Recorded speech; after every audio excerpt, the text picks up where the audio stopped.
A very warm welcome back to the Toron Arena in Krakow for the PGL Major in Krakow. We have just 2 matches left to go, and the small matter of the show match, of course, tomorrow. But we are concentrating on our semi-finals today as we head into the last one of the day. Just 3 teams remain in contention for the Major, not a single one of them currently in the top 10 on HLTV. What a surprise Major it is. We are going ahead with Immortals versus Virtus Pro next up. Players just getting themselves ready out on the main stage, of course, and getting themselves set up. We're all set up on the desk, though, as we're back with Moses and with Yanko. Jason, it's been a tumultuous Major, I think we have to say, and no one would have had any of these 3 teams necessarily in with a shot for the final championship outside of the top 10. I think Virtus Pro is obviously the one that you take out because of the crowd factor. Yeah, it's Poland, it's major, all that good stuff that we repeat every time. But you never picked these 3, would you? The last 3 No, certainly not. Especially with Immortals, how many times they've struggled to get here. Gambit, especially the crazy thing about this Gambit run is, every time you talk to them leading into this event, and like even early on at this event, they're just like, yeah, the boot camp went horrible. Exactly. Like we were fighting, no efficient practice whatsoever. And it's funny how that kind of works out. Yeah, exactly. And now they're just destroying everyone. They've only dropped 1 map, so that's insanity. The key. Yeah. It's the key, Yanko. Lose every match in practice, have a terrible boot camp coming in, play brilliant at the Major. I think everyone would, be okay with that.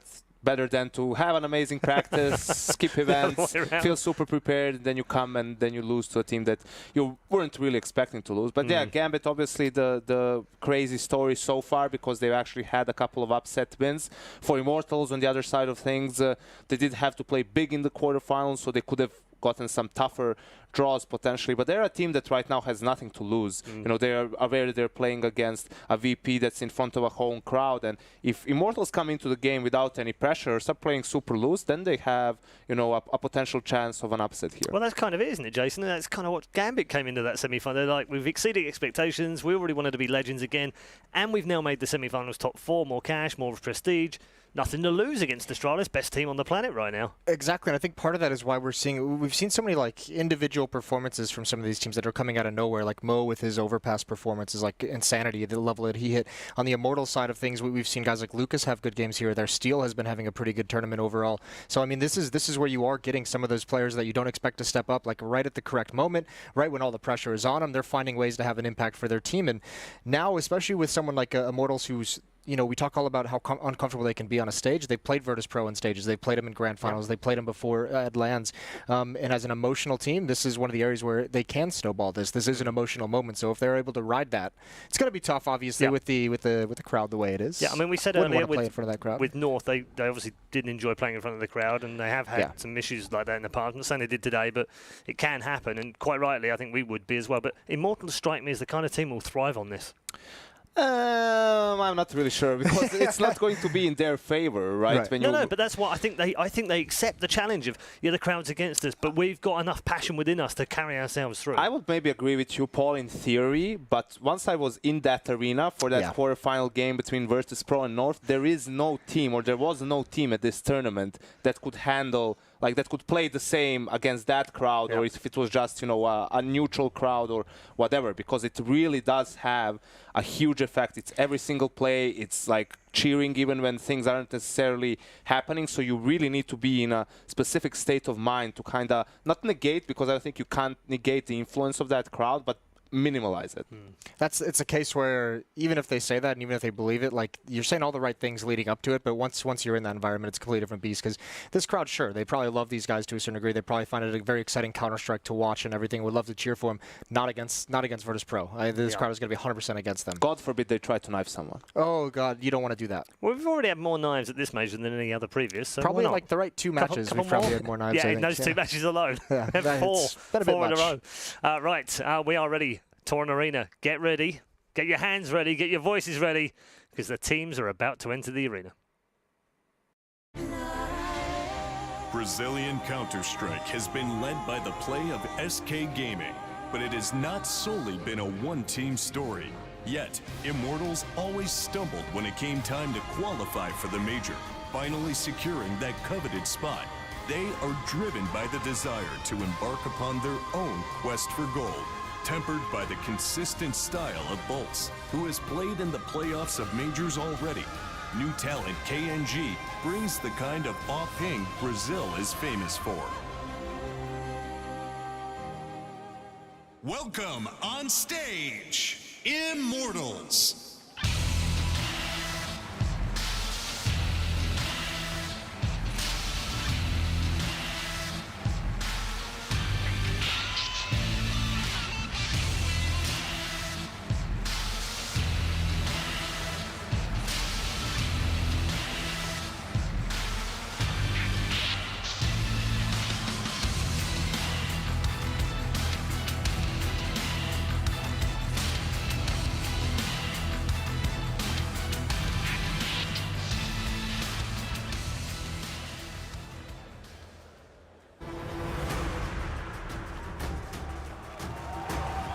Major champions 3 years ago, Virtus Pro have always returned from dips in form to reach championship status. But never before have things been this dire for Poland's finest. The sneaky Snacks must be at his elusive best if VP is to turn heads in their native Poland. And legends like Neo and Taz are not ready to go quietly into retirement just yet. Remember the plow.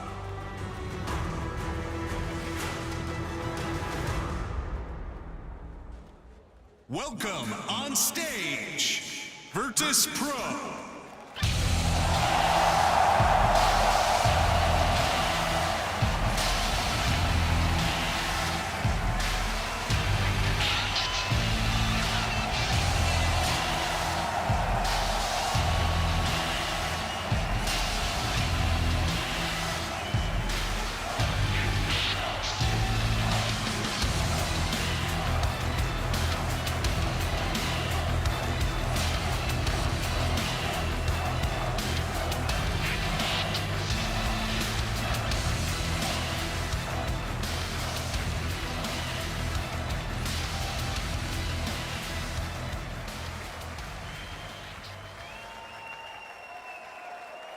Virtus Pro versus Immortals, a major semi-final played out in front of a packed audience in a giant arena.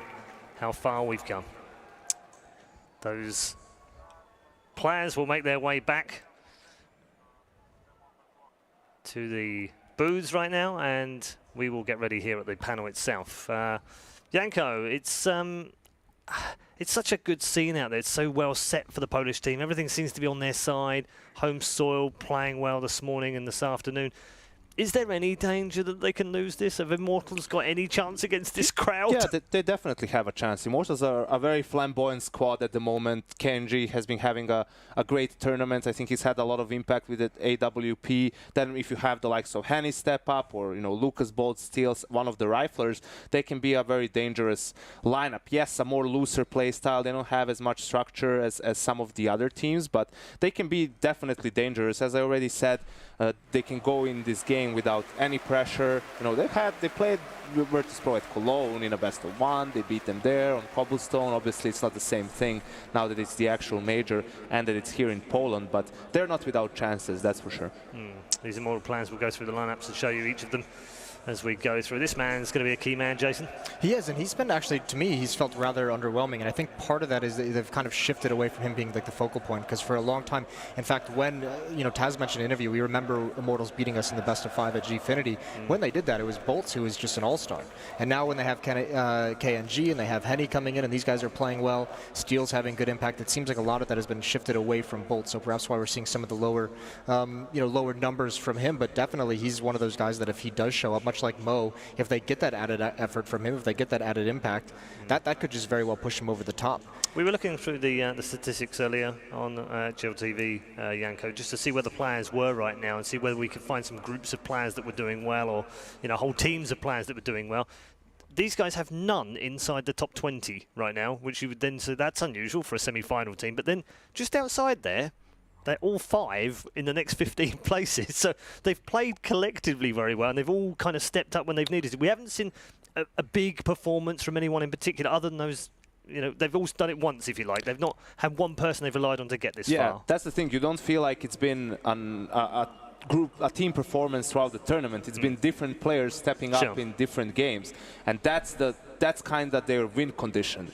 they all have to step up now at the same time if they want to have a chance against Virtus.pro, because this is the Virtus.pro you know and love, right? That they seem very much on point, both on the T and the CT side. The team plays there, and they've been playing well individually too. Yeah, likewise in that earlier quarterfinal today, Jason, it was great to see Neo and Taz topping the scoreboards, as well as real impact frags in there, really crucial opening kills, crucial clutches coming in as well. Nothing makes me happier than watching Neo have big plays and making big impact in matches. It's one of the coolest things just because of his history, but certainly, especially with Virtus.pro, this is a team that when you watch them play, when you watch someone like SK, it's the brilliance of like their adjustments in the mid-round. Astralis, it's the same kind of thing. It's the brilliance of their map control game as well. With these guys, with Virtus.pro, when you watch them play, it's just pure power.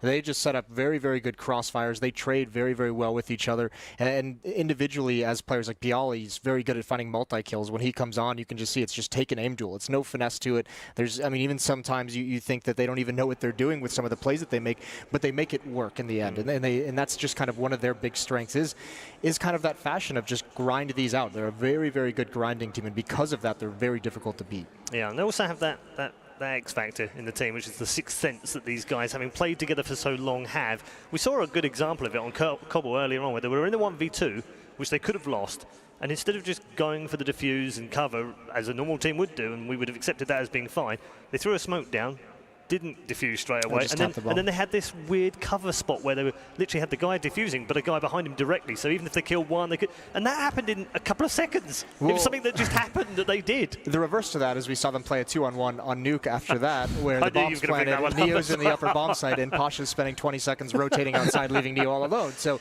sometimes I try to build it up. No, it is funny with this team at depending times. on who's left alive. Yes, it is funny with this team sometimes because you say, yeah, they have played together so long, and when everything's clicking, when they're all playing together, it looks so good. But we've also seen the reverse of that, and that's just part of the power of Virtus.pro at majors. That's the big difference we see between them and at a major, at an event like this, and then versus being in an online match or being in a qualifying match or something along those lines. And they're going to have to keep those mistakes to a minimum here, aren't they? Because Immortals are the kind of team that just thrive on being given an edge somewhere. Even if they're getting battered, they somehow find their way back into games, and anything they can get, they'll just take. It's true. They're a very, very aggressive team, so they are capable of capitalizing on those mistakes. But let's be honest here, like Immortals are also a mistake-prone team. They have a lot of flaws in their game still, and VP also very, very capable of exploiting those weaknesses. So it's going to have to be one of those situations for Immortals where it's, win the pistol, have the control of the economy, and make it very, very difficult for VP to get into that plow mode. If they can't handle that, it's going to be a stomp. And also, Henny and KNG especially, one of the trademarks of their opping style is those aggressive peaks and like the fast firing speed, and those are perfect kind of styles if you're going to take advantage of mistakes. If Virtus.pro busts them out, if they maybe get over peaky when you're not expecting, they have the ability to respond quick enough to do that. But also we saw yesterday in the matches, Immortals versus Big, when it was getting into overtime, when it was getting that third map and the series had been stretched on for so long, we saw a lot of their own focus start to fade, and those are things they can't let happen. They need to stay focused throughout this entirety of this match. They cannot be allowing themselves to kind of get disorganized in post-plant positions. Sorry, yeah, go ahead. Another thing is, like with the double op setup, right? VP is known for their defaults, yes, but they're also known for their explosive executes, as Jason pointed out, the power. And that's a style that puts a lot of pressure on the opper because you can't afford to miss your first shot. Yeah. If you do that, you get overwhelmed, and the round pretty much falls apart for you. And we know that Henny, first and foremost, and KNG, we still need a bigger sample size for him, but Henny can be very inconsistent. He can have great games, very explosive, great firing speed, but sometimes he can't hit the shots he's supposed to hit. And if he starts having a quiet game here, Immortals are in danger of just getting run over by the explosive style of VP. But on the other hand, they have had KNG stepping up in the last series. We saw him in the quarterfinals. The problem, though, with that is when KNG was stepping up, Henny was struggling mightily at times, especially on that Cobble match, you think, yesterday against Big. This is a game where they need both of them. Those are two of the biggest names they have on this team, especially considering KNG coming into this wasn't all impressing everyone in terms of how he's been playing in this team since he's joined up, but the impact and the plays he's making at the timings that he's made them in this event so far have been great. He needs to keep that up. Henny needs to become more of a stable opper in this series as well. He needs to have at least one explosive game if they want a chance to win this. This is going to be a tough battle. Yanko mentioned it. Everyone needs to step up in their own way, but certainly Henny and KNG are going to be carrying the bulk of the numbers. Good to turn our attention to the map vetoes very shortly, and on that score, Yanko, they've favoured this double AWP setup on a number of different maps and on both sides as well. Yeah, absolutely. Seems like also that sometimes it's a feel type of a thing, right? If KNG is maybe feeling a little bit hot and then he picks it up over Henny, or if it's the other way around. Maybe with all the tournaments, they still haven't had time to figure out exactly how they want to approach that double up setup. But yeah, for the map veto in itself, the Immortals have a clear nuke veto, which is a great thing because it's the VP's best map at the moment. For VP, it's not that clear cut. It seems to be overpass. At the moment, they've shown that they're willing to play cash. For example, in that game against Fnatic, it didn't look great. So the question poses itself, if that's the case, do Immortals go for that pick? Or do they go for something like Inferno, which is a map that VP hasn't been banning early on. They've been vetoing mostly overpass in cash, but no one has kind of picked it against them, or never ended up being an Inferno game. And then you just assume that somewhere in the middle is where we end for map 3, which could be a cobblestone, the same as it was at ESL 1 Cologne. Could be a cobblestone. I think train is a likely one that could come out here. I think a lot of it is going to come down to how confident Virtus Pro believes in their cash. Like how much are they going to want to let that in and take that risk? Because that's a map that I think you'd say Immortals have a pretty decent favor on. And this is also maybe where that Immortals game versus Astralis early on in the tournament, which was an overtime win for Astralis, kinda, you know, forces VP into an overpass ban. Maybe that makes them think, okay, let's not risk it here in a semi-final game. Let's keep vetoing it, and we'll have a better chance of cash. The fun part of this veto is all of this theory that we've just busted out. It might not even matter in the end of it. Virtus Pro is one of those teams. Go out the window. Because Virtus Pro is one of those teams. Don't say that, Jason. Come on. We need to get paid for something here. VP is a team that they don't just want to beat you. They want to beat you on your best maps, especially if they have some kind of a grudge or some kind of a rivalry. They want to bring out those maps that you think you're the best one on and beat you on those. So it might come down to something. I feel like, honestly, sometimes their theory behind pick ban occasionally is, oh, you guys, you know, are really, really good on overpass. Well, let's test it. Let's find out how good you actually are. And that's a very, very dangerous thing to do if you're VP. I don't really think there's much rivalry going on here, at least for VP. I think after Astralis losing out to Gambit, VP is like, hell, this is our tournament now. So we just want to, like, you know, destroy Immortals first, because they're just one last hurdle before that grand final and before us potentially lifting the trophy in front of the crowd. Or we end up with an Immortals Gambit grand final. That would be absolutely. Can you just say that again out loud? Because it does seem, it does pinch me kind of up, but it sits here. We're 2 games away from that being potentially a major final. And the weirdest thing is, on day 1 of the group stages, we discussed, I don't know if it was us 3, but we discussed as a group of people, this could be the surprise major. This could be the one that we don't just get one surprise final, like a Liquid or whatever, but actually maybe we get 2 in the grand final, and here we are. Either way round, we're going to get 2 surprise finals. I guess maybe not quite so much with Virtus Pro, but they're not. No, let's not underplay that. That's still a very big surprise considering how Virtus Pro look coming into this tournament, and it's ridiculous because I know that's the storyline we always have, is that this team always steps it up for the big events, always steps it up for the majors, but every single time they have to prove it because they are getting to that point where it did get so bad there for a while. I mean, when Pasha's giving interviews, that's going to be like that's saying it's a miracle if we survive this intact. You do have to question it a little bit more. And yes, they've proven once again that they can step up at the right moments, but certainly the surprise comes in, especially for Virtus Pro, looking at the other side of the bracket, being happy to avoid and dodge both Astralis and SK early on in the run, and then all of a sudden not even have to worry about them being in the final. Did they suffer a little bit, just while we're waiting for the vetoes to come in? Did they suffer a little bit in that quarterfinal? Because there is an element in sports, isn't there, where 2 great teams meet each other earlier than they expect to meet them, and then when they beat them, they feel like, oh, well, it's an easier run now, and then maybe just take their foot off the gas pedal a little bit. Do you feel like maybe that's where Astralis has fallen down, or would you think that's taken away from Gambit's achievement?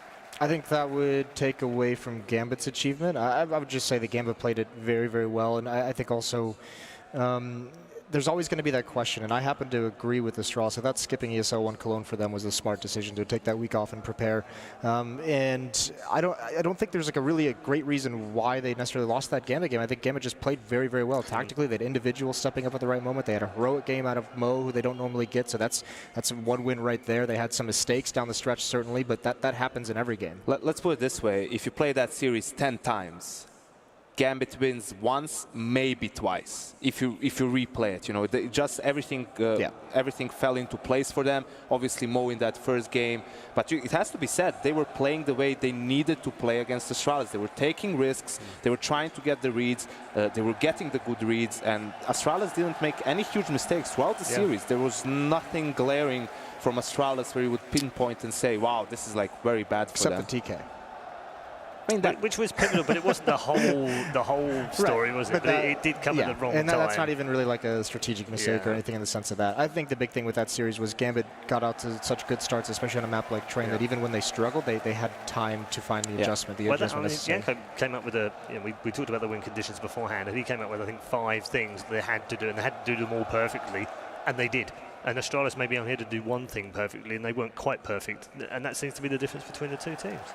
Yeah, absolutely. And you could see how it seemed like Astralis was making that comeback on Train. And at the very end, it was Zeus taking the very last timeout. After the timeout, Gambit wins the 3 remaining rounds. You could see when Astralis figured out what was happening. So they lost the first gun round to the more explosive game from Gambit. They tried to focus more to play close to the electric box, play closer to Pop Dog and Team Mid, but Gambit just had great pop flashes coming out, got the entry kills, and the round fell apart for Astralis.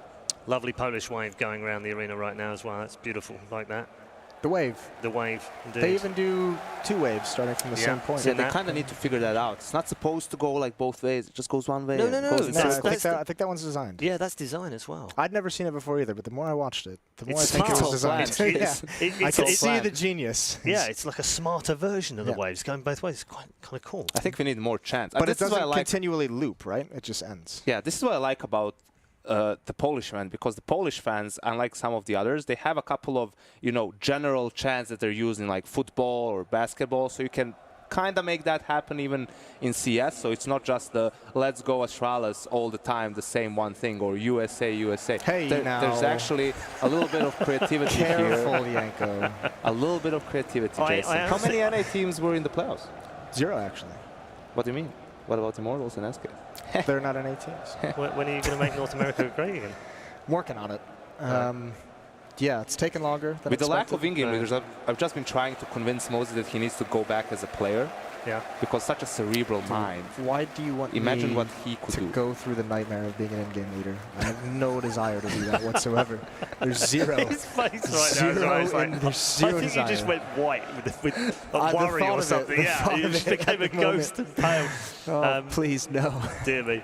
I think if anything, that this major of surprises has shown us, it's the resurgence to an extent of the more strategic tactical teams. Definitely we see those teams work better. Yeah, and also players who have been removed from teams previously, Zeus from Navi.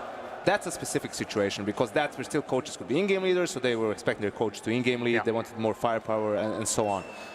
Gob B from Mouse Sports, another great example. Glaive hasn't had a team for a very long time.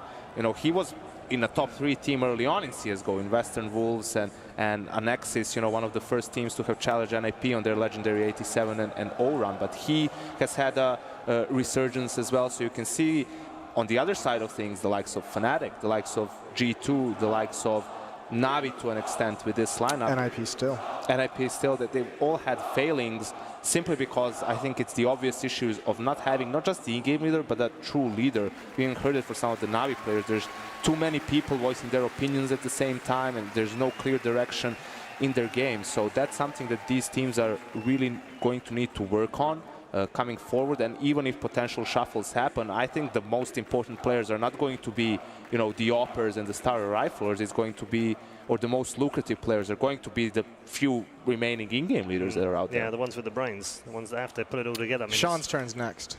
Is it? Sean Garris. He's coming back. Yeah. He's going to be the savior. What do you mean? He has a great team in Misfits. Yeah. Why would he want to move anywhere? They just beat my Serbian team at DreamHack. That's not saying much. No offense. So the 2-0. Ooh, a strong 2-0. North American Counter-Strike is back. We have the vetoes incoming. Nice.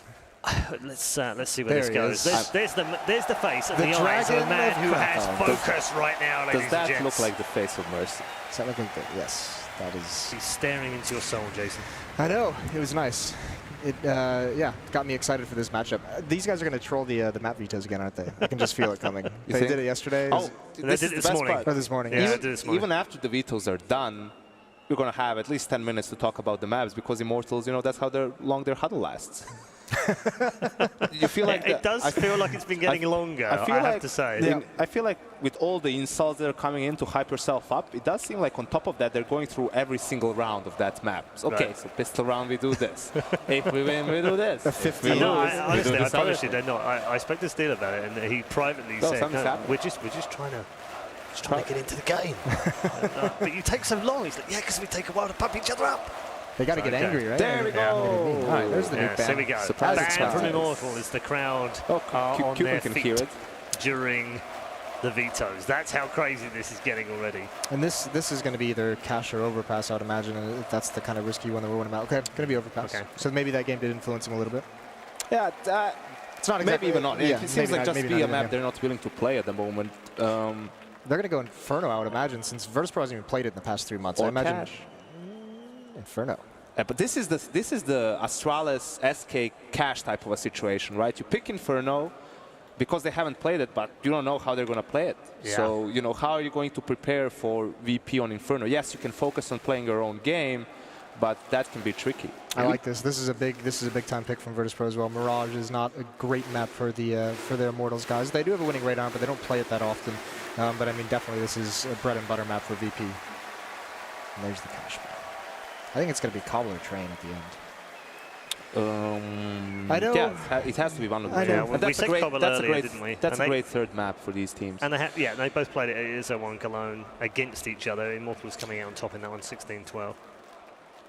And there it is. Cobble. That makes sense. This is also, maybe again, we go back to the team that picks the map, the other team picks the side. So in that sense, Cobble more even across the two sides than Train. Probably don't want to start the decider game as T side on Train against Virtus.pro. But in the end, a pretty good pool of maps for both teams. I think VP has a clear advantage on Mirage. And it's going to be super interesting also for the potential grand final game to see how VP is looking on Inferno, because we have absolutely no idea. I think that Inferno, if you go off of what VP looked like earlier in the year, yes, they were playing much better than they have been recently, but they were one of the teams who were the best at controlling Banana on the CT side.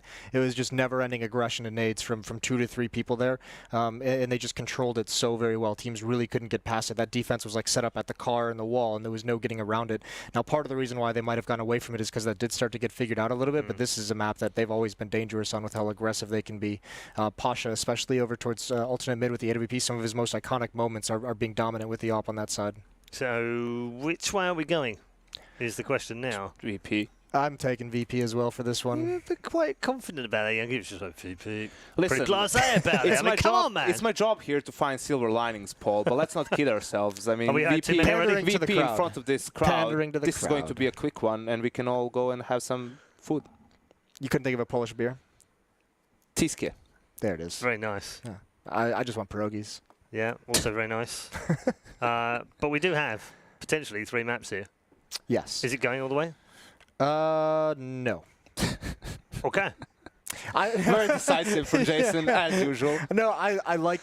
straightforward, I like it. Decisive, 2-0. Even if this first map is closer, or, I mean, obviously Taken, that would change things, but I think Virtus.pro can win Inferno. I think they have enough experience. I thought they played it well, but Mirage is a map I don't think Immortals is going to be prepared for how VP plays that. I'd like to see what VP picked on Inferno, because I think they picked T, and that would be a good choice. Just start the pressure early on. Get in their faces. Get the crowd behind them again. Get the foot on the throat. Yep. Yeah. All right. Okay. Thank you very much to Yanko and to Moses. We are ready, ladies and gentlemen, to head over to the arena and to your commentary team for this final semi-final. The last 3 teams alive. Virtus.pro versus Immortals. It's all yours. Henry G and Sadikist. Thank you, Paul. Yes. I did not hear a word you said on the desk. I absolutely can't even hear myself right now. This crowd is insane. We weren't even sure VP would be here. But they are here, and so are 15,000 of their teammates, plus many more at home, I'm sure. This is the loudest building I've ever sat in. We made a comment as we come into the pregame. Immortals, their first major. They've definitely never experienced an environment like this. I've never seen it. It's insane. We're in front of the Polish corner as well. These guys seem absolutely bananas. They're going to be blowing the roof off it today, Matt. But this is going to be a good game. This is still a huge test for Virtus.pro. They're swinging back in terms of form. They've proved themselves at this major, looking for a place in the grand final. But Immortals, they're looking decent. They've taken down some big names here. And we kick off in Inferno. Yes, nice. And they're looking good on Inferno as well. Yeah, absolutely. I mean, they're the team that got in big space and wouldn't allow them to execute. Slow style does not work against, as Jason dubbed it, the impetuous play from Immortals. They are willing to take fights. They are willing to get aggressive. Henny stepped up yesterday. He was slow to start. But again, if he gets that AWP rolling, we know KNG can back it up very well. It's going to be Virtus.pro's job to be ready for the aggression, to shut down the aggression, and to take advantage and exploit Immortals on rotates. Because I will say rotations were not their strong suit despite all of that. It's pretty nuts. It's pretty exciting here. I can't wait, Matt. I don't even know which way this one's going to go. You feel like, are we going to give any sort of weights to this six-man? Do you feel like it's going to be important? Do you feel like Immortals going to feel the pressure? I'm feeling, it feels like this sort of environment is quite intimidating to walk out and hear everyone cheering. Not against you, but for the other team, right? Whether or not you feel the pressure as Immortals, which they certainly should, I will say, oh, there we go. Now we've got it. That was I would say, thank you so much. If Immortals don't feel it, Virtus.pro will feed from it. So the sixth man is still in play for Virtus.pro as a positive. I will say as well on the other side of that is Immortals yesterday against Big, they fed from the energy. They were screaming at each other. They were getting up. I guarantee you, Henny and Lucas and KNG will probably get in on it.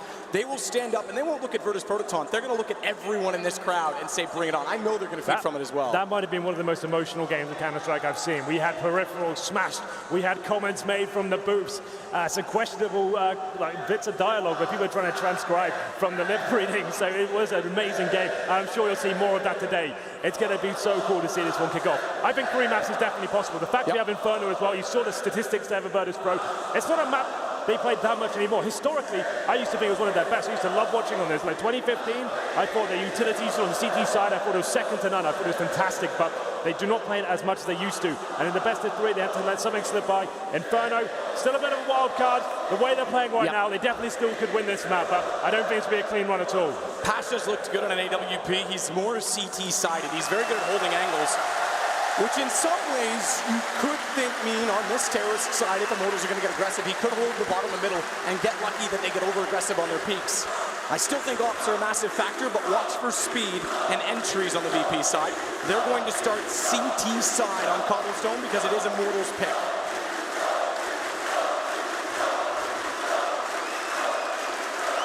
I don't think we need to ask who the favorite is in this building. It's so cool. Like we've obviously talked about Cologne being awesome, but they've never had a hometown team to shout for, right? This sort of arena, 15,000 people supporting one name, it's definitely going to be one of the loudest games of Counter-Strike. Most passionate for sure. As the chants begin, we have hit the countdown. We've got 30 seconds until this game begins. Like you said, Inferno to start, CT for Virtus.pro. I guess if you had to ask me, that is more favorable. It's a more balanced version of the map these days. But if they can win the pistol, build some momentum up here, it's going to be quite the show.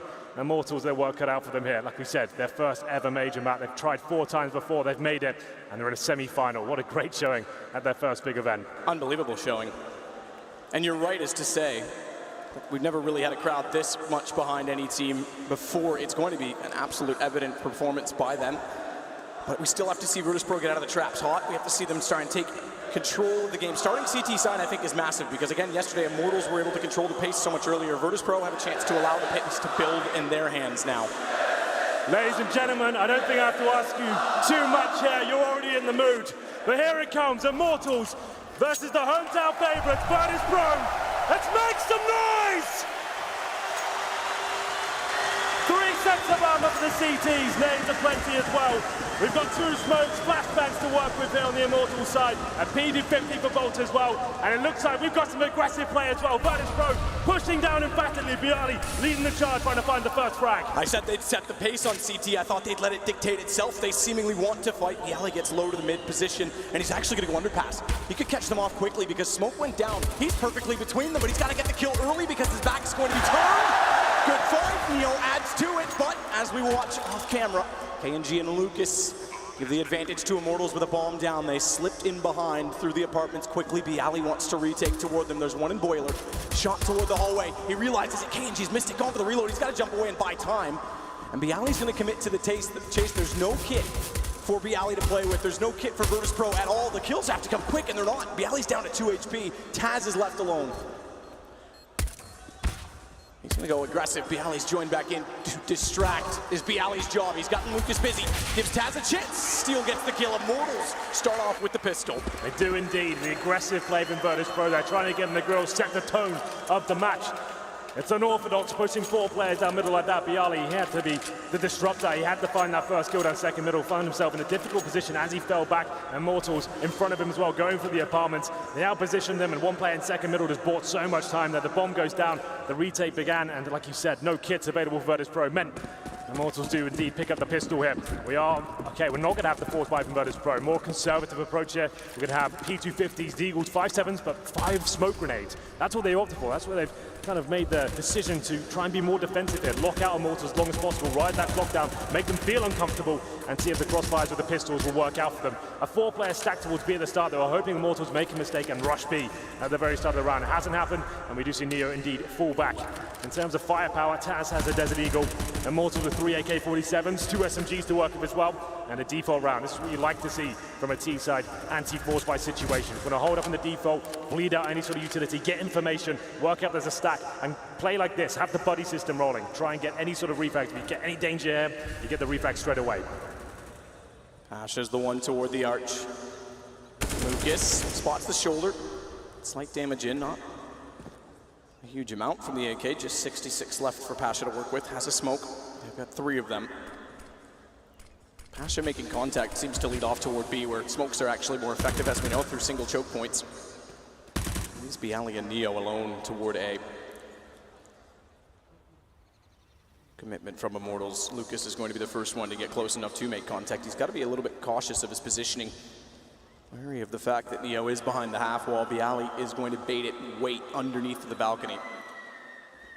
25 seconds now, the final perimeter comes in. Lucas is on the side, but Bialy and Neo biding their time. They're doing a little bit of chip damage there, but there's only 1 kill coming in so far. Pasha picks up the AK-47. He'll be falling back, looking to save that weapon. I think that makes the most sense at this point, Matt. They have lost the round, essentially 4 players alive, and they're going to make the safer decision to just fall back, save the AK with the Deagle, with the P250 as well, and they can use that next round. A similar approach coming in. So wise and informed from Virtus Pro there. Immortals decent though, as we described. They did everything perfectly there to get some decent map control, making sure they're refragging. 1 player went down, it was instantly dealt with, and the CTs have to go packing. But Pasha, more importantly, he's got a 5.7 in his back pocket as well, dropped that for a teammate, and he's got the AK to work with. We'll see if that has any sort of damage going into the next round.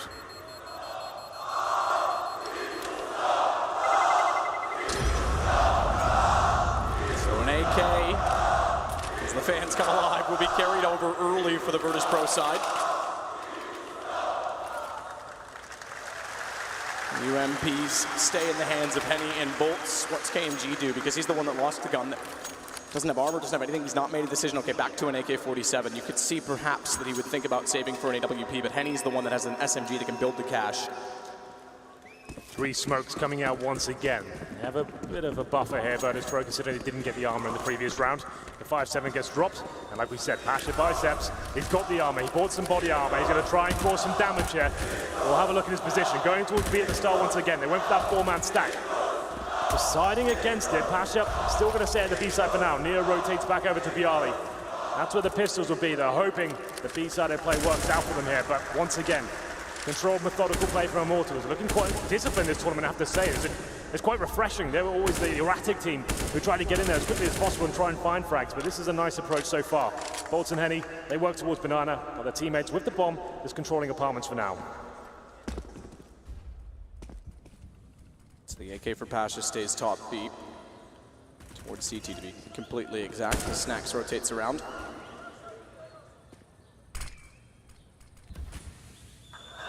Slow play Immortals, Steel grabs bomb.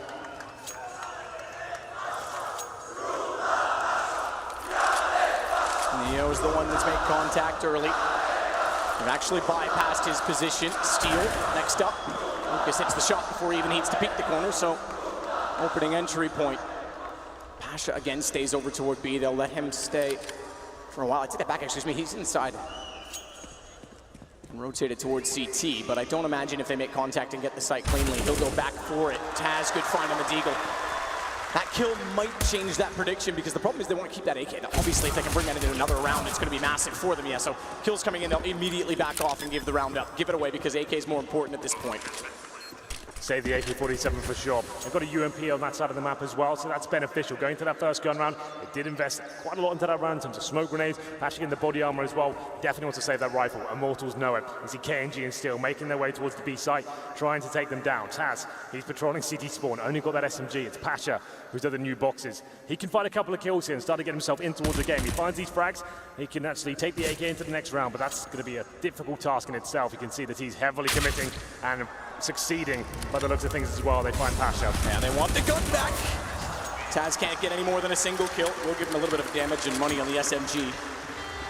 But the AK goes down. 3 are surviving on the Immortals side. And he has enough for the AWP if he drops it over to Bolts. Drops the AK, that is.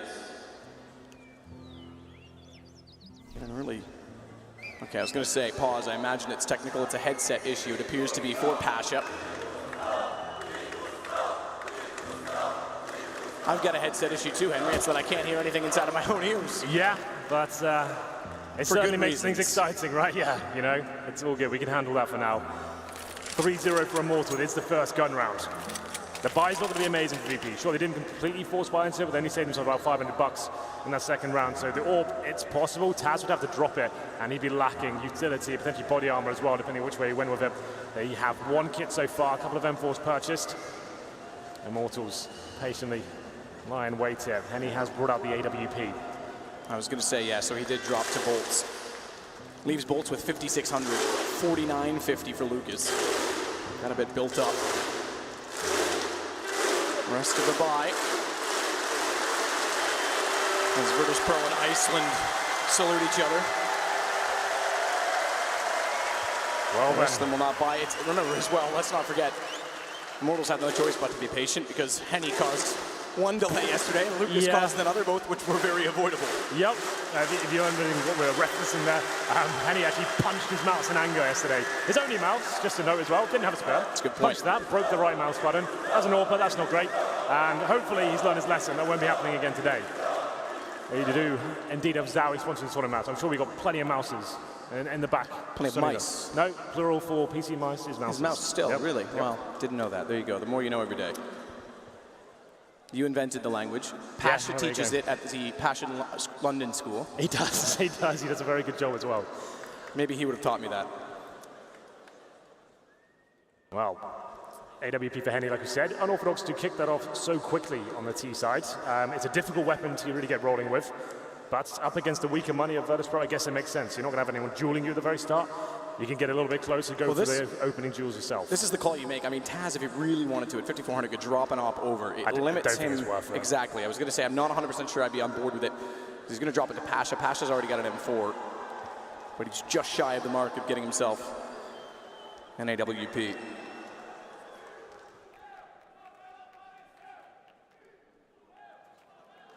Just still wait for the headsets. Not the Brazil team we would have, or Brazilian team we might have expected to be in a semifinal, to be honest. I think this is one of the craziest, most erratic majors we've ever had. Like, it's still kind of strange we're coming into the grand final, and it's potentially not going to be, well, there's not going to be a top 10 team there. So categorically, that's not going to happen.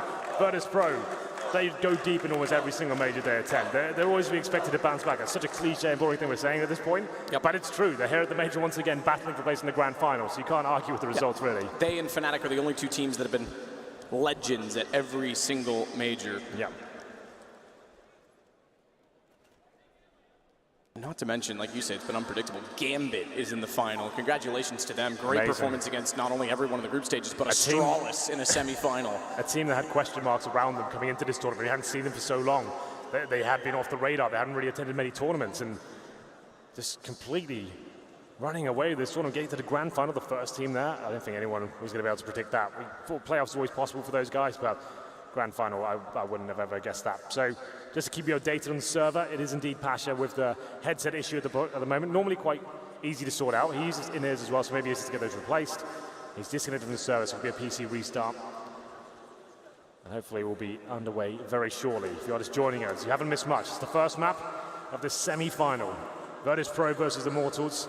Immortals winning the pistol game with 3-0. I have to say, tip my hat to them in terms of their approach on their anti-force buy situations. Not being sloppy. They're making sure they're having a really solid game plan. Zach's obviously sat down and helped the team out and managed to work out the problems. That was a massive issue for them for so long. If you remember back to the major qualifier for Atlanta, that was something I was like losing my mind about at times, the way they just keep rushing B and having these horrible approaches on their anti-eco. So this is looking much better for them. They're looking like a better unit. They've always had very good fraggers and a huge skill ceiling, but some of the fundamentals of Counter-Strike eluded them at times. But obviously, like we said, the first major for them, after trying to get hit so many times, to make it to a semi-final, that's pretty epic, I have to say.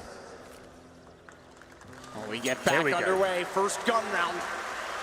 Virtus Pro do bring out the AWP. It's on Snacks. Snacks is really solid on Inferno warping. Like, he's very aggressive. He'll go towards B. He'll be dancing around the top of that car position, trying to find the first pick. This has to be aggressive as well, because look at the lack of utility. Yeah, he has to. 4 smokes, 1 kit. Neo's the one that has it. He's got head armor to go along with it. Shot doesn't land on the AWP from Snacks. He's tagged! But the second one works, goes for Henny. Can't find a follow-up. As Bolts gets the kill and he immediately retreats, smartly so, as the nade was thrown his direction. It would have put him down. Yeah, Snacks aggressive, potentially too aggressive. That 18 HP went for the reface. He wants to get those kills in his favor. Still didn't feel like that was enough work done. 4-4 now. And as you said, a lack of utility. 1 kit as well, 1 smoke remains. Banana Control gifted towards Immortals at this point. Steals at the end of apartments as well. The bomb still in second middle. So we could have Steel completely sell something towards the A side, pull a rotation over there potentially, but Bolts, look at him. He's already in towards the B side itself, trying to find the first pick. Can he get it? Smokes himself in towards CT spawn. Pasha, does he find him? I don't think he does. They walk past each other, but it's Pasha. He gets him. The timing works in his favor. What a turnaround play. That shuts down anything inside of the site. Because if Bolts gets by and finds Pasha on that KNG push and they wrap onto Taz, it becomes a big problem. Meanwhile, Lucas still has bomb over toward the A site. Steel is in the apartments, waiting for the time to enter. KNG is flirting as close as he can inside of the site. Oh, what a flick! Snaps back at Pasha, which he overlooked originally, gets caught out. He knows Taz is somewhere still inside of it. Backs away, scoped in, and he may actually go through CT to join his teammates. Taz peeks him at the right time to shut it down! And the White Death, Biawi, steps up for 2. Virtus Pro find round 1. Door KNG had done enough there. That flick shot to CD spawn, that was absolutely nuts. Taz, though, with the timing, patient as ever, waiting a new box, timed it to perfection. Calls are going towards A, he spots him going towards CD spawn. The guys at the A bomb site shut it down. Snacks, I don't know if we quite caught it, he used this bounce flash off the floor that goes over the wall at that point as well. It was really, really nice. Here's the replay, and when he does take down Henny eventually. Lovely shot, went for another one. Taken down, could have gone either way, but still Virtus Pro keep decent numbers up, and the AWP as well. Snacks aggressive, of course, trying to find the first pick once again. Can he get it? Of course he can. Takes down Bolts. 5-4 once again. And back off this time immediately. And they won't put as much pressure onto Banana. As you said last time, they were almost gifted it after taking Snacks down.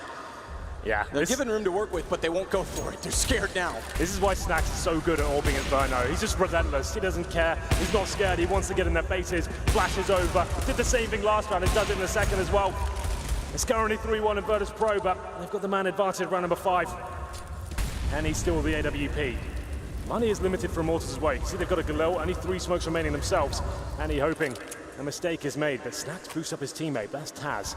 And he'll sit on the bomb side as well. A lot more passive approach this time as Immortals make their way towards middle. Though he's smoked out for now.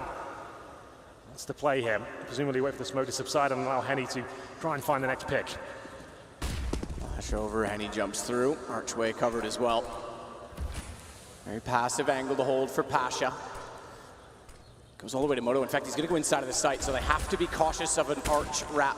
Front side library smoked off. They can turn back through CT. 1 player waiting bottom Banana if they want to go for the Banana split. But with 3 toward Arch instead, yeah, it's more likely this is the play. And Pasha giving it up, they have to be aware. Neo's positioned accordingly. Bialy's still watching quad, and Pasha's now waiting for them to come through. Neo positioned, as I said. When the smoke dissolves, gets 1, drops down. He now has the headshot angle to control, and Pasha's going to take advantage of it, try and pop back out. But Neo has got the kill. Your right time is gone. Taz may rotate over, but there's no time for the plant. And he gets 1 more, but it doesn't matter. It's 3-2, Virtus Pro 2 in a row. And after the time, no money for Henny. Could have been huge. Evan Bashi found both of those kills. They've got absolutely nothing left. They do manage to save the AK and the AWP there, but still in economic turmoil here. They're going to have to balance the books, force up around it. Won't have much next round regardless. So Desert Eagles, Tech 9s, and the saved weaponry is a nice shot from Henny, but it's too slow at that point. You can see them, they wanted to go towards CD Spawn and have that be split. Had they done that though, they were still lost around. Snacks was at New Box watching CD Spawn like a hawk. It was a lovely setup for Virtus Pro. Great positioning from Neo as well, guaranteeing frags, delaying them even further. Gets to that pip, they can't find him, and he wins the round. 3-2 now. Immortals have to force buy into this one. I think Henny keeps his money. Oh, here's one that died after the timer last round. So he's just on a Glock and nothing else. He had absolutely nothing. Keep in mind, he's your primary AWP player. Yeah. KNG has it this round. But he's been the star for Immortals. In terms of AWPing, he's been arguably much better than Henny. So I feel like this is absolutely fine. He's been the more dynamic, aggressive, and assertive player. We'll see what happens here. He's coming towards the end of the apartments. There's 3 players on the other side. Flashes are good. Bialy to defend. That flash was so well timed. Pasha still goes down to KNG as he almost backed into it. Lucas, good trade. So the 2 guns get the advantage, work the site, and Neo is completely surrounded. How is he alive still and gets a kill? KNG dropped. The op's available, so too is the M4 Henny picks up. And what's the call going to be? Good in utility in that they have an incendiary, a smoke, an AWP, an M4, and 2 kits. Gives them a little bit of time to get the setup, which will be Taz getting in position more than anything. Snacks, quick peek. No one in pit peeking in return. Are they going to back off? He's trying to find an angle, bait them out with his individual shots, pull them back to a favorable position, but no one's taking the bait. And Taz is going to sit back and hope for exit. So Immortals will double back up. They'll go 4-2. And it was with just an AWP and an AK-47. That saves them in terms of economy. Nice work by Immortals. They're up against it. 1 AWP in the AK with the pistols as well. Taz can hear the footsteps towards second mid. Might head on Henny. There it is. One shot will come in. It's something. As he saves his weapon and keeps limiting the economy further of Immortals. But they do take the lead now, 4-2. And it's a difficult situation for the VP side here. It's almost exactly the same as what Immortals went through last one. They've saved an AWP and a rifle, and they have to force up around that. Little to nothing, really. Max 7 coming out for Pasha, known to be an extraordinary shotgun player, so maybe he can cause some damage here. A couple of UMPs to balance things out as well. But Immortals, they have lost the AWP. Down to just rifles here themselves. This is a huge round. Snacks aggressive once again. He's got the AWP. Flashes round, can't find anything just yet, but still wants to keep battling here. Trying the wall bang. No damage inflicted just yet. Back off, can't get there, nade hits, and then Henny follows it up with a single bullet. Just through the edge of the smoke, but either way, he has the top banana to work with. Taz flirting with it, but it's the silenced M4 that Henny's carried over, which, loses that inside of the smoke to get the AWP and takes back. I say benefits it because they won't be able to see the fact that he's spraying inside of it. Back and forth battle with money the whole time. SMGs and a shotgun for Pasha. A bomb back toward A, 2 players only to hold.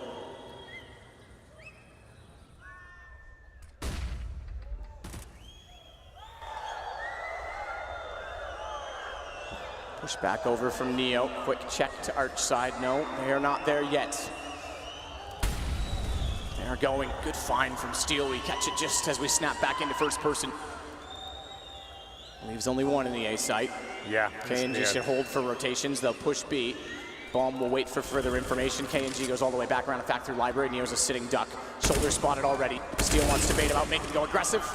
Round done. 5-2 for Immortals. Absolutely. 5-1 situation. Taz on the B side. Nothing can really do about that. It was a force buy from VP. We had SMGs, a shotgun there as well. Snacks. He knew he had to work hard at the start. He has been hyper-aggressive, but only really towards Banana. It seems that they're kind of anticipating that right now. They're nading him, as we saw. You mentioned it. He got naded on the corner, then sprayed through the smoke.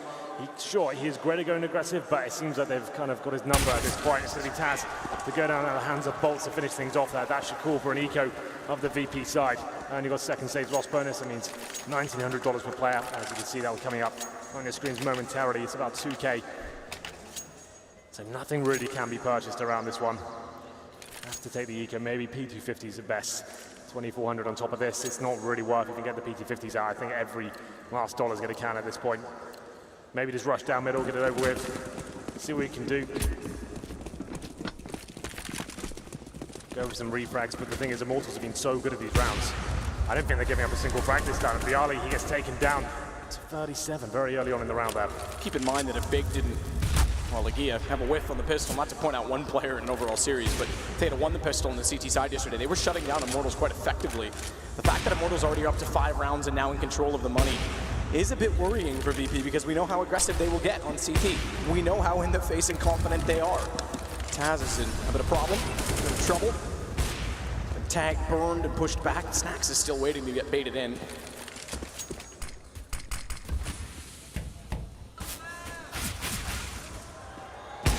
Snacks is tagged even further. This time, finally, he backs off. Meanwhile, Entrance is on A. Lucas and KNG. Neo gets one for free. Oh! Taz follows it up! Unexpectedly, they find 2, but is it enough for the round? Not necessarily. Steel certainly confirms it is not. I can't imagine Snacks with 12 HP pulling off anything beyond that, so he walks through. Steel gets that kill as well. 6-2. Had to be the full eco there. Not really much Virtus.pro could do. I'm surprised he even got 2 frags. Neo's been a bit of a beast towards that pit area. Great positioning and nice aim as well. It's 6-2 though. It's going to have to be a bit of a climb back into this game from VP. Great gun round, especially that all from Snacks. Very exciting stuff, but can't afford it this time. We're going to have 4 M4s, a UMP. Snacks has to buy the UMP. They need at least one person for the kit here. All power for KNG. Like we said, he's been taking this main AWP role because he's just looked so good. Why not? And he's definitely the main AWP for the team, but in this event, I think they've decided that KNG, he's been the stronger player. KNG, speaking of, king of the castle as he climbs into Boiler. Starts to walk down, scoped in at the ready. Oh, I can't find the angle. He's tagged on a 9 as well. Didn't just clipped through the edge of the wall, or cleanly, I'm not sure. M4 suggests cleanly, but he doesn't find the shot in the AWP, and that's going to favor Virtus, even though they're pushed back ever so slightly, so a very passive hold once more in the A site. Not so much a banana. Look at the position of Snacks. Or the former position, I guess, as he backs off. Doesn't want to sit there with just the SMG. They were battling for the presence at the very start, but now the utility's starting to run out for Virtus.pro. They've got an incendiary, 1 flashbang and a decoy. That's it. And Immortals haven't made their final commitment yet. They're still fully equipped. They've got all their smokes, the Molotovs, the flashbangs. I don't know how VP hold this one off. I don't think there's much chance of it. Someone's have to step up and try and find a frag before they fully commit. Especially with this AWP coming in as well, KNG. 40 seconds remain. It's done significant damage to the AWP, but is that enough? They still don't have any real information. You see they're burrowed away on the A side there with the crossfires, which is fine, but with the lack of utility and not being able to do much with that, I think that's a bit of a problem. Bolt's heading towards B by himself. I think he just throws 1 smoke and will fall back. KNG with mid control, and the teammates coming for apartments as well. Flashbang momentarily, and here's the final commitment. Out they go.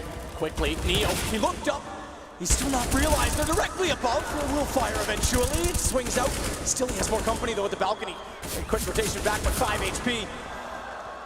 No chance at saving it. KNG perfectly positioned to clothesline Virtus.pro, and they look to be out of this round as well. Taz in 1 versus 3 is already backing off. Money is in the bin still as Virtus.pro are about to find, I believe, their 5th in a row. Will be their 4th in a row, so it's not even a max loss bonus for VP to work with. Yeah.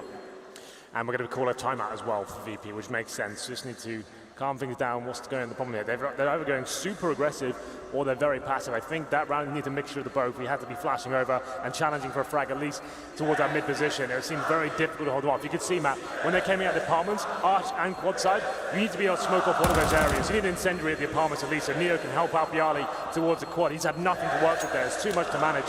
Have Immortals time there, execute very well. They're going to run away with that round. I didn't think there'd be much chance for them there. Only 2 players survived for Immortals, so they stay relatively modest, but their money's already skyrocketing. 2 players above $10,000 as the reinvestments come in. And Virtus.pro, they saved the M4 sure. And as you mentioned, maximum loss bonus into the next round. I mean, if you lose 5 rounds in a row, you get $3,400 per player.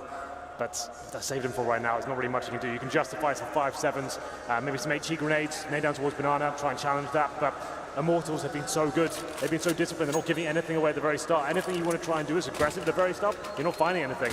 Here we go. So we get PP-50s as the claps come back in. Smoke grenades, flashbangs, no kits. It's up to Taz to try and find some frags as we enter number 10. 7-2 is the overall scoreline here.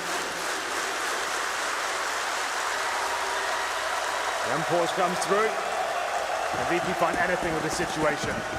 They're the sort of team that always seems to, Matt. Maybe they can do it again here. Leads to the top of Banana. No damage really taken from it. Neo aggressive with the P250 flies. One looks for a second. He's got a chance as Steel's on the run. But Steel's got the better gun, and he finds both Pasha and Neo. Bolts gets his way into the cubby at the top of Banana. Snacks is the next in line. Taz on the M4 has to back well off. 5 HP. Where does he even hide at this point? The last place he'd look is in death. He'll go to the graveyard. Only with the B250 is all that remains there for at B. Do economic damage at this point, do anything. Because Immortals are in a very good position in this map. Yeah. I have to say, Immortals, they're playing this perfectly so far, Matt, in terms of the way they're approaching the game and waiting for VP to make the first move, bleeding them out. And once they know they've got nothing left in terms of the money situation, they're reading it perfectly every single time as well. Going together as a 5-man unit, only giving away about 1 frag each round. It's looking very promising for them. They're going to be ending up winning the half this time, 8-2. Virtus Pro, though, trying to save the M4A4. We did say they'll get a lot of money next round. We have a timeout coming in. Virtus Pro in the previous, do they call it again? It makes sense. You don't want to slow down if you're Immortals right now. Everything's going so well. Stick to it. If it's not broken, don't fix it. Well, that was one thing we did say about the original usage of 4 timeouts when that was implemented in August of 2016. So almost a full year now. Is that you can break momentum. And I remember Liquid doing it at ESL New York last year and talking to Hiko, and he said it's almost very frustrating, but it makes sense. Late game, just slow the pace down, break the other team, even if they're getting ahead. If you win a round, slow it down so that they have to think about the frustration. But at this point, Virtus Pro with the max loss bonus, yeah, it makes perfect sense. And you're already pointing at what I think you're pointing at. Well, yeah, it's the double orb setup on the CT side. This is actually a tactical timeout from Immortals, just to note as well. Double orb setups with Pasha. We talked about this in the pregame. He's been fantastic for VP in terms of finding form in the AWP again. He's definitely been pivotal at finding the success to get into the semi-finals so far. But you can see still, it's lovely work just to stay alive, holding a decent position, making them come to him. It was a really nice work, and we go to run number 11, the double orb setup. When things get a bit desperate, this is normally the go-to procedure. So Pasha and Snacks. I'd like to see Snacks be a little bit more passive. Sure, he's had 2 great frags so far, but that's all he's got, Matt. He's on 2 for 7 right now. And for someone as kind of well-versed on the CT side or on Inferno, you expect him to maybe just hold the lines a little bit more at this point and stop challenging so emphatically at the very start. He does go towards Banana, uses the nade, not bouncing flashes over this time, so still hunting for the frag, but not committing to the full corner peek here. Flash does go high in the sky as Snacks behind the bags, gets partially blinded. Aggressive stance from Virtus Pro toward Boiler. They are known for it in the previous iteration, not so much in Inferno. Again, their map stats don't really suggest that they've been playing this map often or well. Snacks tries for the new existing wall bang. So too does Lucas toward the Atrium. Top quad boost for Immortals. Excuse me, for Virtus Pro. The scary thing about this for Immortals is they're just running defaults every single time and finding great success. They haven't had to change their game plan whatsoever. They've been controlling the money and the pace of the game, and Virtus Pro haven't really had the answer for it so far. If Immortals are chucking a banana rush at some point into it, I'm not sure you better hold that off. But for now, it looks like they head back towards B after showing presence in the middle. We can see the CT is a bit more aggressive this time. We have Pasha on the corner, also Bialy backing him up as well. I think he might be boosted up on quad. He is indeed. So they're actually challenging this time, and it could work out for them. Here comes the first frag. Bialy can't find it. It's up to Pasha now. Trying to do what he can. Hits the shot, but has to fall back. And it's a perfect bait and switch, but it doesn't work for Neo because they chase the AWP. By that time, they walk around the corner. Still, Lucas finds the kill. Snacks is pushed out of B. Bomb has not gone this way too often. It's usually mid to late with big advantages. This time, it's 17 seconds when the bomb goes down, and Snacks, they know the AWP is in position, but he's alone for a while, in fact. Pasha doesn't even look like he fancies it on a double off retake, and if Snacks hits the first one, you might give him a chance. He's most unorthodox in these situations, but Immortals are going to go 9-2. This is not at all the start Virtus Pro wanted. Remember, it's their second game today in this building. First one was very successful against North. Yes, absolutely. This one's taking a while to burn into it.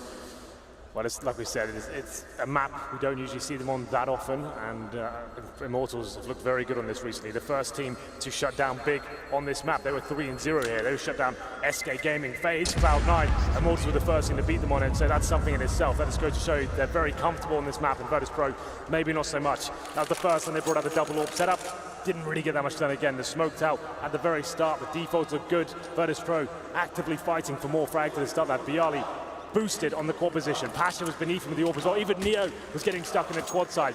They're getting out fragged. The flashes were just 2 on point from Immortals. They couldn't hold it off. And it's 9-2. Double AWPs once again. doing everything they can at this round. Won't be a force buy here. I think it's just Snax who's gone all in. The rest of the players with Desert Eagles and CZ, they know they start posting some rounds now, so it's a gamble for sure, but let's see if it works out for Snax. This is so tight, so critical. And Pasha gets away with it, backs off as well. They've got another position player in quad to support it, but Pasha doesn't need support. Oh my goodness, that's exactly what they need.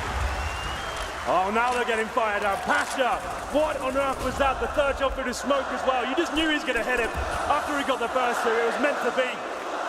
5 on 2 now. The force fight, 3 orcs to the CTs. Steel and bolts to recover the round. Got about a minute to work with him. Now head towards B. They're a team that can build off of this sort of momentum. All it takes is one big round, and there's 3 AWPs for Virtus Pro against 2 AKs. Taz is positioned close enough with the CZ that he can take advantage of Snax's information. If Snax doesn't hit the first shot, they'll likely flood to the site, which is exactly what's going to happen. So watch for Taz, and he gets both! The devil on top takes everyone down below. What an absolutely nuts round there. Pasha, you're absolutely right. They're the sort of team that needs that one round that gets them fired up and realizing they're not out of the game just yet. 9-2 down. I wouldn't be surprised they finish this 9-6 now. They did take 3 Hawks in the previous round. Lovely shot from Pasha. Knows he has to work hard. The second was great, but what on earth was this? Boom! Through the smoke, picks it up. 3 Orcs now on the CD side of Inferno. Neo with the third. He used to be the primary Orc for Virtus Pro. Let's see if he can get anything done here. Nades towards B at the start, and Pasha actively hunting for frags here down middle. It's Neo in the apartments with the third.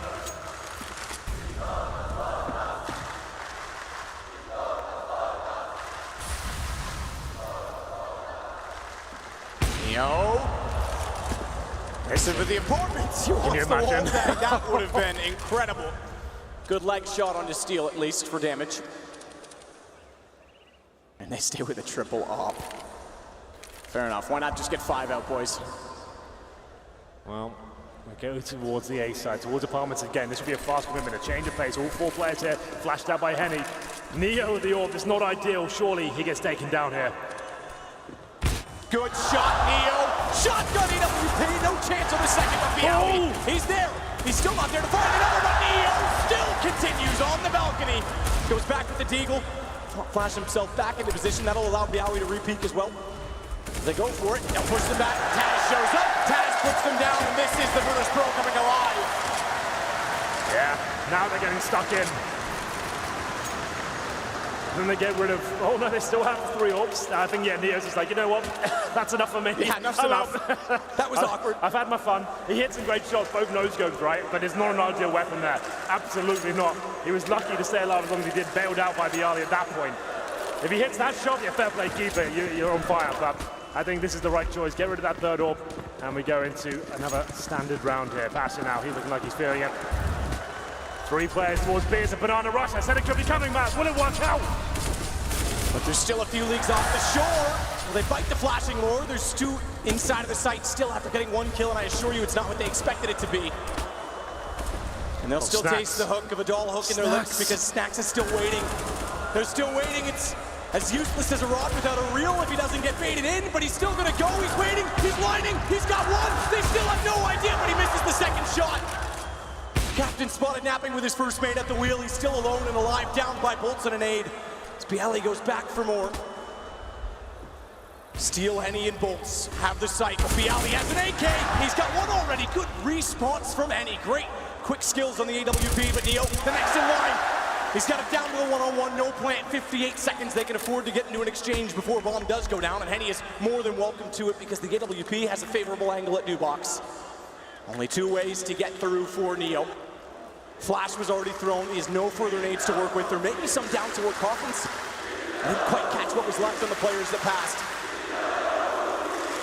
And Henny's starting to second guess himself. And Neo's playing it well because he was going to commit to the plant, but Henny pays off with patience. And Immortals get their first round in a few. But there's still money on the Virtus Pro side as we head to round 15. Looking 10-4, they want 5 on the board. I said it was coming. It's been such a default, slow-paced game from Immortals. The moment they throw that B rush in there, it's going to be chaotic. And Snacks, he could have caused so much damage there as well.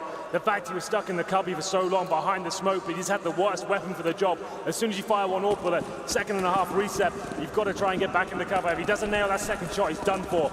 Could have been something marvelous, but Neo in the 1v1 clutch couldn't pull it off. Great play from Henny, very disciplined, very patient. And we go into the final round here, but it's KNG with the AK-47 headshot. That's going to be their cue to go. This is classic Immortals now. Get one kill, fully commit, but Neo's not going down by the fight. Flash high though, and they're still pushing. He's not gonna have the gun drawn. He's not gonna be ready in time for Lucas. Biawi now has all the pressure applied to him because he has no idea what's going on toward quad. He knows they're in the site. Actually, I'm not even sure he spotted both going through the smoke. So they're there, they're planting, and Lucas is watching him. And 11 rounds looks the likely score for Immortals. Smoke off in front of Library. Yeah, well, no saving now. Last round, 4 versus 2 situation. Snacks and Taz without kids here as the bomb gets planted as well. Snacks found. Taz, you've got an impossible task ahead of you. Is there any chance you can make any sort of dent in this one? Smoke down the first head of acid gap. He's already tagged. They're gonna have heard that. They're gonna know Lucas is swinging. They're spraying, and they'll find it. 11-4 for Immortals, an incredibly good half. You've got to give them credit. They controlled the pace the whole way through, and even when the economy got close, they won the important rounds, and they kept the momentum. Just really nice game of CS for Immortals. I can't commend them enough for that. In terms of the defaults, the final plays, the baiting out of the utility from the CTs, controlling that money as well, reading that situation perfectly. They didn't lose anything to the pistols, really. They didn't lose any rounds to any D-balls, 5-7s, and that's very rare in CSGO to have a clean half like that. The one round they did lose to pistols when the double orbs was out, and we had a completely nuts round from Pasha. That's understandable. Those will happen from time to time, but still, they'll be very happy with that. 11-4 on the T half. A huge struggle now for Virtus Pro, but if ever there was a team to do it, and a major semi-final, this would be the 5 men you want on the server. Here are the highlights right now. You have Lucas doing some good work there on the A side, even more so that final kill on Taz. So, pistol buys come in, just before we get into it. 2 smokes, a few flashbangs here, Molotovs as well with HE grenades, 3 of those. That's quite rare on the T side. They'll be using those towards Banana, presumably. This could be the straight up Banana commitment. If you get a kill with these HEs at the very start, you can just get into that B site. I'm sure that's where they'll be throwing them at the start. So to Lucas and Henny, quite a formidable duo, as indeed Virtus Pro do head in. The nades land, but no damage inflicted. It's a passive hold from the CT side. Push aggressive, Neo jumps across. He's already actually bypassed Lucas, but not the twin brother Henny. And Lucas will find the second on entry. It's Biawi that goes down. Fast play from KNG to go for the flank. Snacks has to shut them both down. And he might. Oh, he might indeed! How does Snacks always find position? He is so sneaky, and with the bomb planted, he may have just saved them the round, and we're in a 2 versus 2. Oh! Found in the smoke by Henny as he gets aggressive. Crosshair placement, I think, may have revealed that because he was staring down the wall the whole time. Taz, not your usual suspect in a clutch, and he gets shut down. It'll be 12 rounds for Immortals. Snacks did all that he could. He thought that was enough, right? When he has those sort of plays, he lets people walk by him. And the discipline and the patience as well to find the 2. 1 bullet at the perfect time. Wasn't quite enough in the retake. Stellar from Immortals, I have to say. Lucas especially staying alive for that amount of time. He's the original B player. Goes to Ruins after finding 2 kills. Waits for his teammates, a shot through the smoke. I want to see that from his POV if we can. That seemed absolutely nuts. We'll see what happens here. His Snacks. It doesn't get much better than this. You think that's the round done. But no, it wasn't.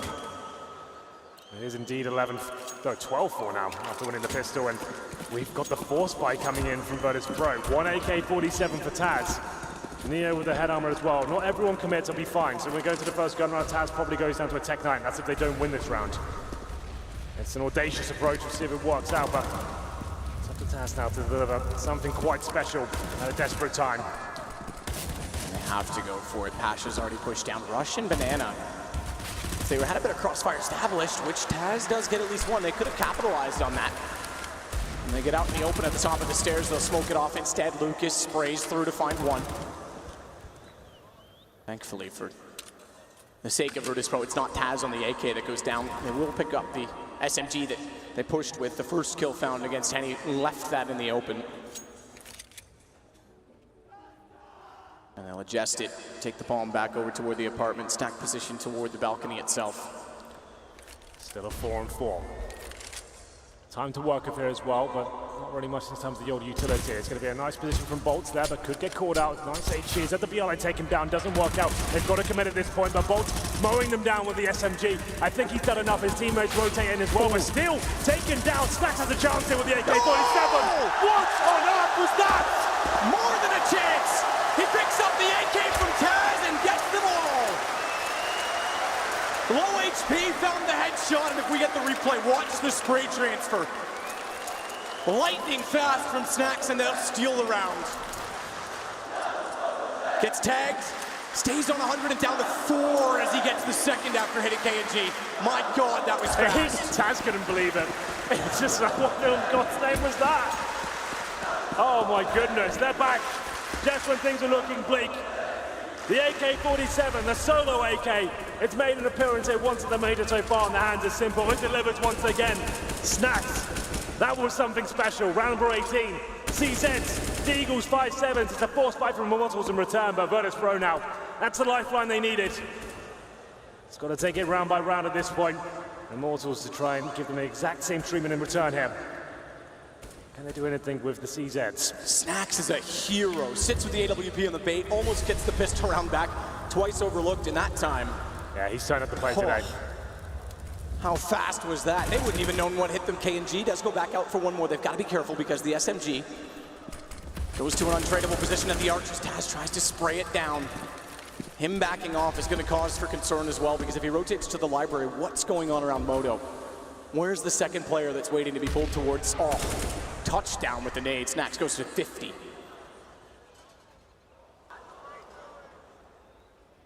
Check at the smoke, and rightfully so.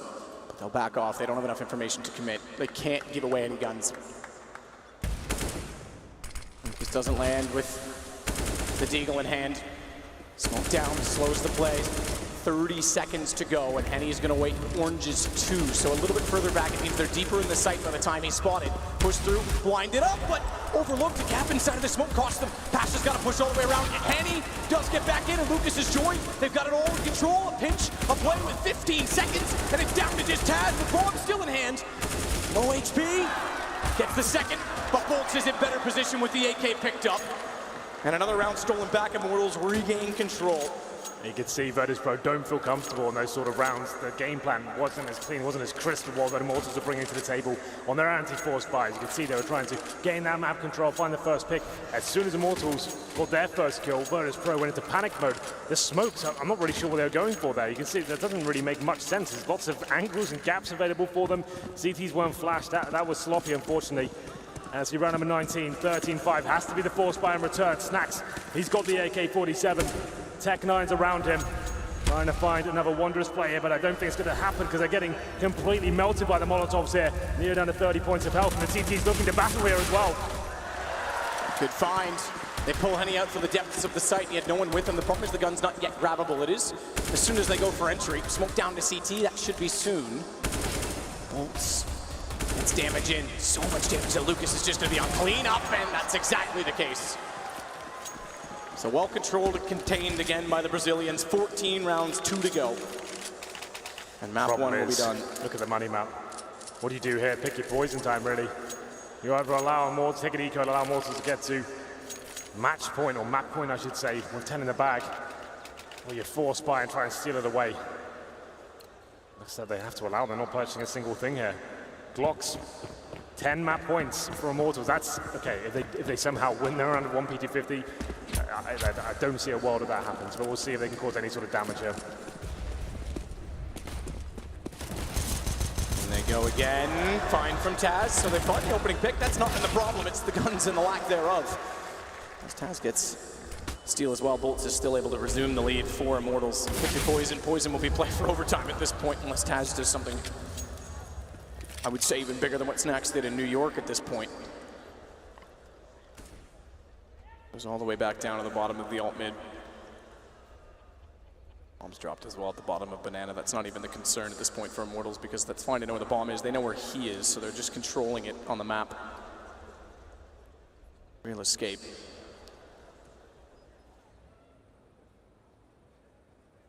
Young Brazilians have looked remarkably solid in this game. Yeah, good read from Taz. Good read from Taz because he does shoot toward the top of mid and then baits in the second player, Bolts, who's going to give him a gun to work with. It's the last thing you want to give Taz right now. Tag onto Henny as well. He's got time to win this.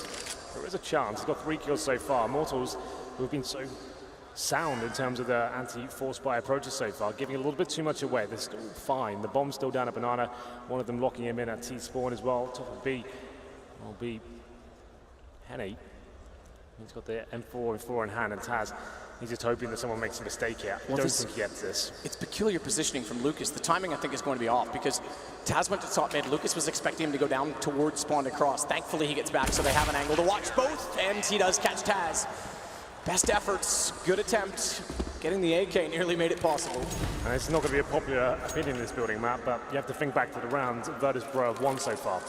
None of them have really been that convincing. It's all hero plays from one way or the other. The double up set up, the 3 kills through smoke, Snacks going nuts towards the B site, and they haven't really arrived in Inferno. It's been some really exciting moments for them, but Immortals have looked at the better side so far. This is their map pick, and we'll see whether Virtus.pro can maybe bounce back from this one. I'm not sure 10 rounds to be possible at this point, but we'll see what they can do.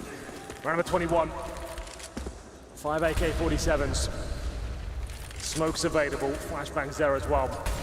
Double AWP set up there. This is where Immortals are the most deadly. KNG and Henny holding lines. Flashy plays, and Henny, he's delivering the first shot, taking down Neo. Beginning to an end and a ceaseless stumbling on. They'll go back toward the same position. Henny wants more. Good timing on the flash. Looks down to avoid the second one, which isn't common on an AWP to move so quickly. And he gets the shot on Pasha as well. Jumps over further information, goes for the wall on Snacks. 2 men down in no map control for Virtus.pro. No round aside from an eco in the second for VP. Max gets a little bit of banana control to work with.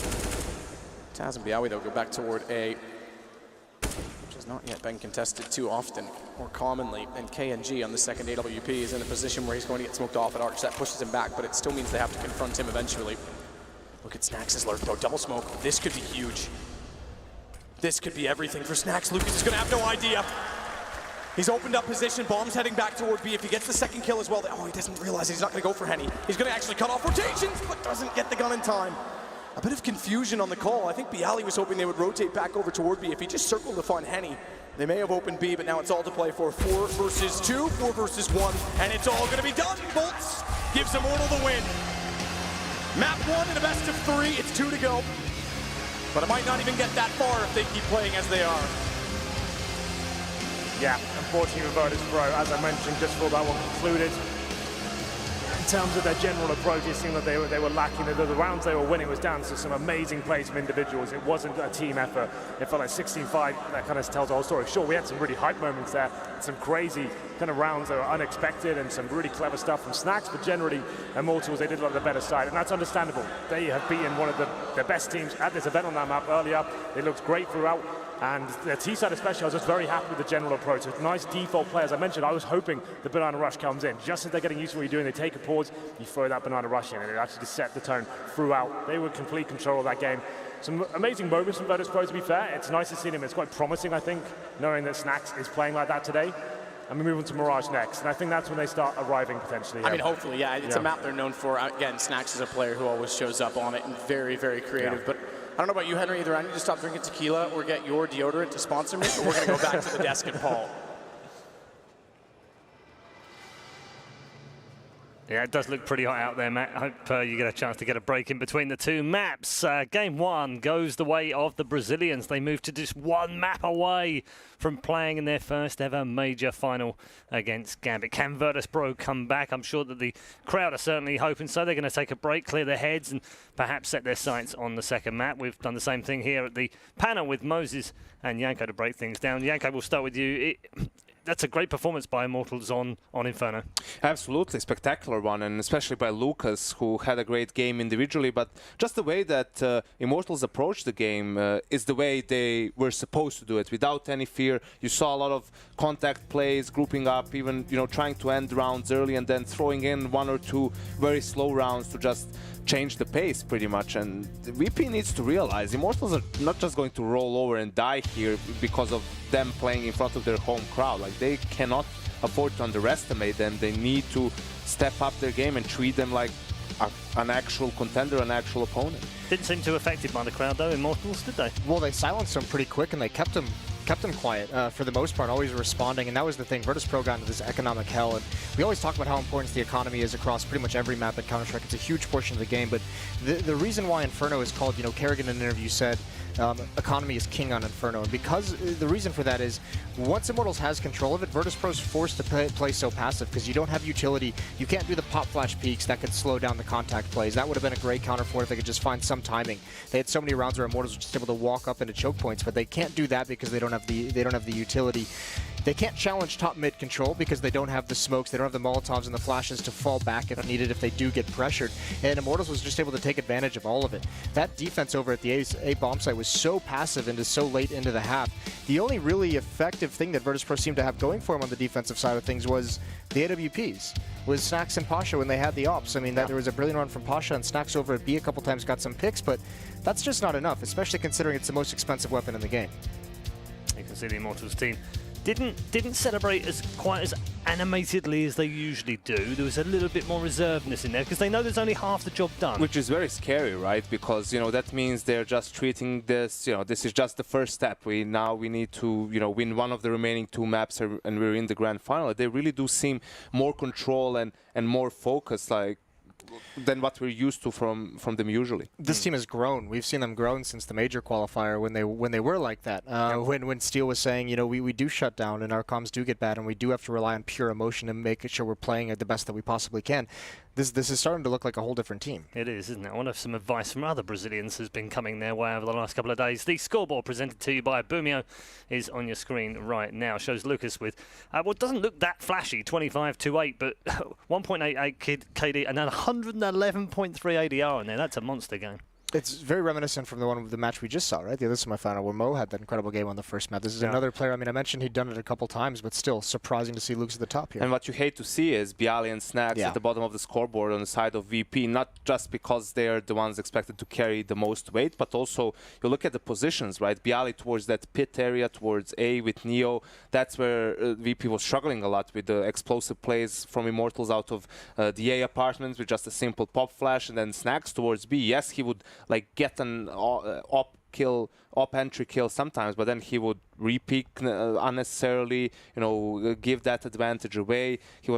He wanted to be aggressive, wanted to be effective, wanted to try and give his team an opening, but more often than not, he was getting shut down. Yeah, I mean, there were some highlights from Pasha. There was some great play by Neo occasionally, and Taz put 17 on the board. And I know when he watches this back, he'll probably message me and say, I don't care that I top scored. It makes no difference we lost the game. But at least he's having a good game. Yeah, and I mean, that's what it took for VP to win even those 2 gun rounds, was highlight rounds from both Neo and Pasha. Early on, you do feel that the round that broke them, now that you look back at the game, was round number 6, after Immortals had that weird slow round where they saved 2 guns and then they forced because of the saved guns, and VP just kind of got overwhelmed on that A bomb site. They forced back themselves, lost that round, and that gives the control of the economy to Immortals. The MVP for this one is Lucas, as we said earlier, 25-8, 16 of those are headshots, 110 ADR, and a 1.88 impact rating, 4 opening kills and 3 retakes in the middle of that. He just had a great game in terms of, throwing caution to the wind at time. He was a big reason why they were able to take some of those bomb sites. I mean, just really being aggressive, taking once that go came in from the team, he was leading the way, or he was second. He was making sure he gets that trade frag, turning the corner on Rap side, making sure he gets the kill, and just, I mean, that's the thing, leading the way and making that space happen for everyone following up behind you. It was brilliant from Lucas. He did great. And this is now the tricky part, right? Talking about Mirage. Yes, this is where VP is the big favorite, but you look at the structure of Mirage as a map. It really does allow for individual plays, for scrappy, chaotic Counter-Strike, and that's how Immortals have to play, especially on their T side, if they want to have a chance of this map. It was always like that for them, but before they had Phelps, who was really a master of utilizing that window area, catwalk, moving through smokes, and so on. Now it's up to some of the other players to try and have an impact, but this is not one of those maps where VP can just, through sheer team play, kind of dominate dominate their opponents like they can on perhaps Nuke or Train. Yes, we are headed to a break. When we come back, though, we will, of course, have our second map. Will it be the second and final map? Crowd here are certainly hoping it won't be, because Virtus Pro still need 2.